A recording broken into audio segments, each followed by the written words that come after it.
riding through the countryside of Washington and Oregon to the Historic Columbia River Highway. This is part 64 of my solo cross-country ride on my Tiger. 35, okay, I'm going 31 actually. Tout, I think, is the name of this very small town. Ah, gas station. Woohoo! Perfect. I do need gas. I am surprised how warm it is. It's 86 out, which is very nice. There we go. Pretty. Look how calm that water is. To the left is Tuttle Lake. Very cool. I started this ride in Texas almost 4 months ago. I am now heading back south. What a beautiful road. I am on I-5 going south between Mount St. Helens and Portland. This section of I-5 is really good compared to I-5 in the Seattle area, which was a little scary. That looks like a paddle boat. Interesting. I figured I should probably make a little bit of time because I'm going to go on some other roads that are a little bit slower instead.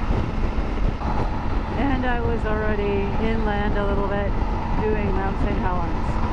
That put me at I-5 instead of on the coast. Very cute. I am in Woodland in Washington State. I am on I-5. I normally do not go the freeways, but I have been on the 101 through Washington before. It's definitely worth doing. I am in Washington State and I am about to go over a bridge, I'm assuming, into Oregon State. I have been across this a few times, but I have not been on this bridge. But once again, doing a new route from Washington to Oregon, which is always kind of cool. My Garmin is telling me that helmets are required in the state of Oregon. Not a problem, I always wear a helmet. Oh, we are pretty high. And I believe this is the Columbia River. Oh, wow. And I don't know what mountain that is. Mount Hood is in Oregon, so that's what I'm looking at. Along with the forest fire, which is too bad. Wow. I did do Mount Hood on the way here, and because of that, went on a bridge over there, east of where I am now. I am going to end up, I believe technically it's a suburb of Portland, but I'm not really sure about that. Wow, beautiful. Looks like I took this at the right time of day. Gorgeous. Alright, need to pay attention. Columbia River Gorge, yes, that is where I'm going tomorrow. Tunnel.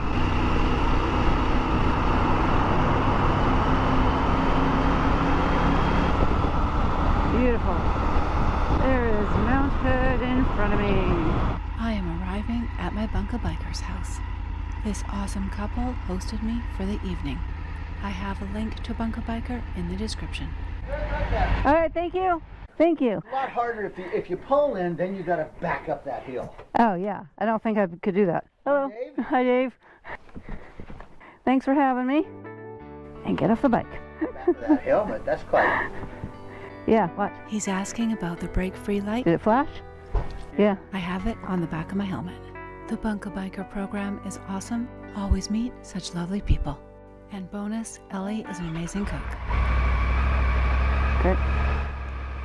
The next morning, after a huge breakfast. Yeah. About 5 years ago, I made an unboxing video on the brake-free light. Awesome. Thank you very much. Bye. I will put a link in the description below. Had a very nice day with Dave and Ellie. east of Portland, Oregon. I'm going to head on to the Historic Columbia River Highway. I need to figure out the correct name of that. I am in Troutdale. It is 10 in the morning and it is 67 degrees out, which is perfect. It's going to get warmer as I go east, which I'm not really looking forward to because it's going to get into the high 80s. I'm thinking I'm going to be camping tonight, so it'll be nice for camping and cool off at night, but not cold. Hot during the day. There's the river down below. Yeah, beautiful already. Narrow bridge. Very cool. Stark Street Bridge. Beautiful.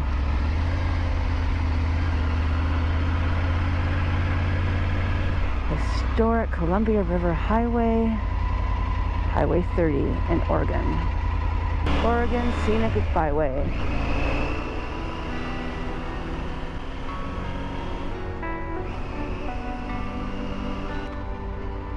Day use, fee required.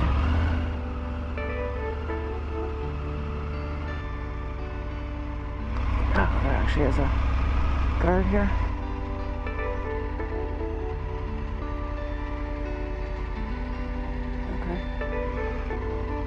I just wanted a picture of the river. Do I see the river from here? Oh, there's a fee thing. I guess I can't quite see the river. Down there. All right.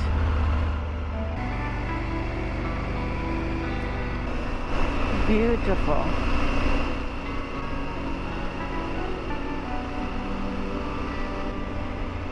Springdale.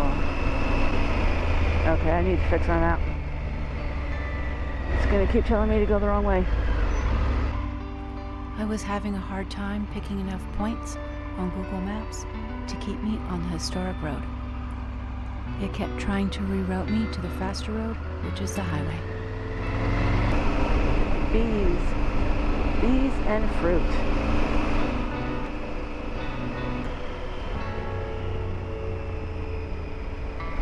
The last time I rode through this area, the road was partly closed. This section was open. Cute little store. This section was open, but when I get into the area where there's not as many houses, it was closed. There was a fire in the area not long before I got here, and the road had pretty much melted. They were in the middle of fixing that. Because the road was partly closed, trying to get on this road as much as possible, the Google Maps was not working with that easily. It was really hard to get into certain areas, figure out how to get here.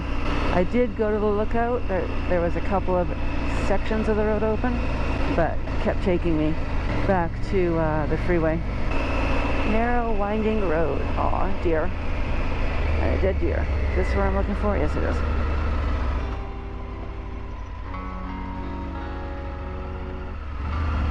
One of the many lookouts.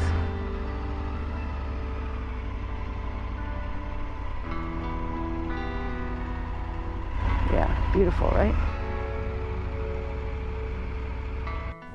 This is the first stop of many on this beautiful historic road. Below is a Columbia River, which the Historic Columbia River Highway follows. In 1806, this is the river Lewis and Clark took to the Pacific Ocean. That is the next lookout I will stop at on the historic highway. Fun to see this little plane. Perfect timing. From 1912 to 1930, there was a famous inn and restaurant in this location. At that time, one had to hike from Rooster Rock, which is on the river. There was a steep, unpaved road. Hit like, subscribe, and share, and add a comment below. Portland Women's Forum. Click the notifications bell and you'll be notified for my next video as I continue along the historic Columbia River Highway. Thanks for watching. Follow me on social media.